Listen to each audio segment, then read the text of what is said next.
As you begin using HIIT to build basic levels of fitness and progress to improve your metabolism and performance, you can branch out to try more varied and challenging protocols.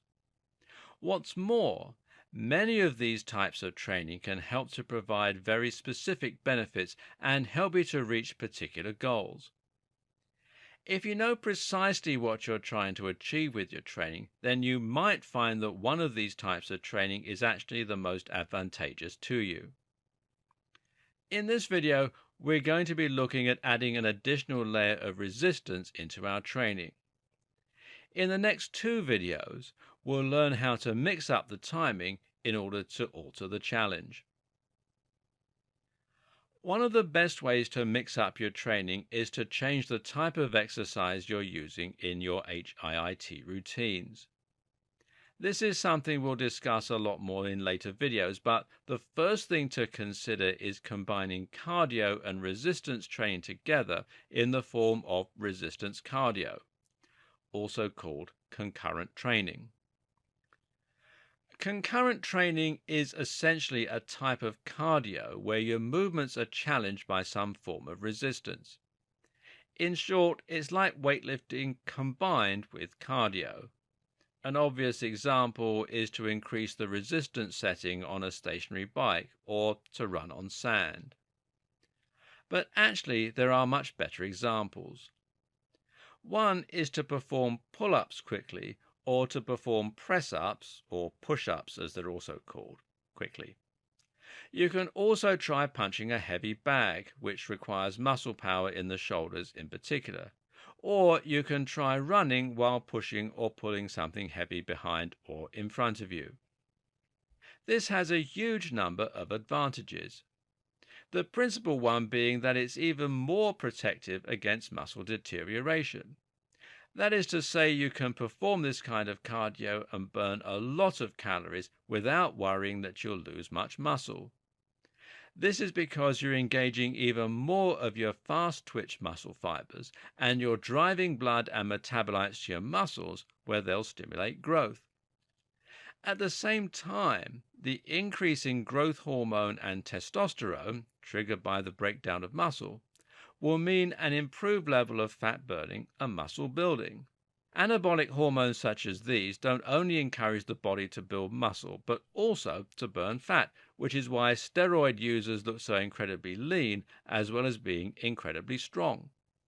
Of course, steroids also have a ton of very serious side effects, so this is a way that we can get the same kind of anabolic results without the dangers associated with them. Building muscle at the same time as burning fat will help you to create a much superior physique too, and this is something that a lot of people don't realize. If you're unhappy with your current physique right now and you want to look more attractive in and out of your clothes, then simply losing weight will make you either look very skinny or potentially even flabby if you have lots of loose skin left over. Want to get rid of cellulite? Well, losing weight won't do it. The only way to get rid of it is to tone up your legs, buttocks, or whatever the offending area may be. Want to get a flat stomach? Far from burning fat, the best way to do this is actually to strengthen the transverse abdominis. This is the muscle that wraps around your midsection and is responsible for keeping your organs and your gut pulled in. The best example of all, the kettlebell swing. When you look up HIIT protocols, you'll find that it's very common to see them recommend kettlebell swings. That's because the kettlebell swing is in many ways the ideal choice for HIIT, especially if you're interested in building muscle as well as burning fat. And if you ever visit a CrossFit gym, you'll always find that both the kettlebell swing and HIIT are among the favorite tools they use during their workouts. To perform a kettlebell swing, you of course need a kettlebell. Now this is an iron ball with a handle on the top. You can lift the ball using the handle and treat it like a dumbbell. Unlike a dumbbell though, a kettlebell has the weight located at the bottom, and this moves the center of gravity. Now, as you lift the handle, the position of the weight will change, altering the angle of the resistance. You'll also be able to swing the kettlebell in a variety of ways, which causes that weight to move away and then towards you, respectively. This now adds an additional challenge, which is coping with the momentum of the kettlebell and avoiding letting it pull or push you off balance. As a result, the kettlebell uses a lot of smaller supporting muscles that are overlooked in other types of training, and this helps you to develop functional strength. The swinging motion also means you can use various different forms of continuous motion, which is ideal for all kinds of CV challenges. This is exactly our objective when using the kettlebell swing, where we will be swinging the weight between our legs up and down in a pendulum motion. Simply grab the kettlebell in both hands and choose a weight that's going to become challenging after 20 seconds. You should be standing straight with your legs shoulder width apart and the kettlebell hanging in front of you, held in both hands with arms straight. Squat down slightly, and as you do, allow the kettlebell to swing in between your legs. Now, push through your legs and stand back up, and as you do, thrust your hips forward to push the weight out in front of you.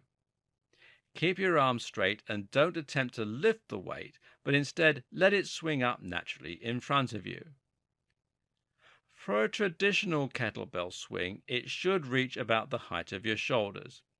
The American swing reaches above your head. For a second, the kettlebell will hang in the air, and then it will start to descend again as gravity starts to do its thing. Follow the trajectory downward, and as you do so, drop back into the squat position and let the weight swing back through your legs again. That's one repetition. Unlike other weighted exercises like curls or bench presses, the kettlebell swing is perfect for cardio exercises because you can keep going and allow gravity to do its thing as you start tiring. Because you're involving your muscles, though, you'll find it burns more calories, simply because it's harder than running normally, and you'll protect your muscles from deterioration. The specific muscles used in the kettlebell swing are all those that make up the posterior chain.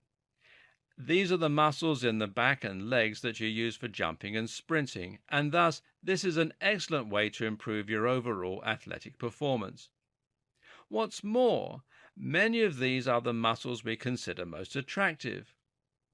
For women looking to improve their legs, bums, and tums, the kettlebell swing is one of the very best choices. In fact, there is something of an internet meme going around at the moment called Women Who Squat.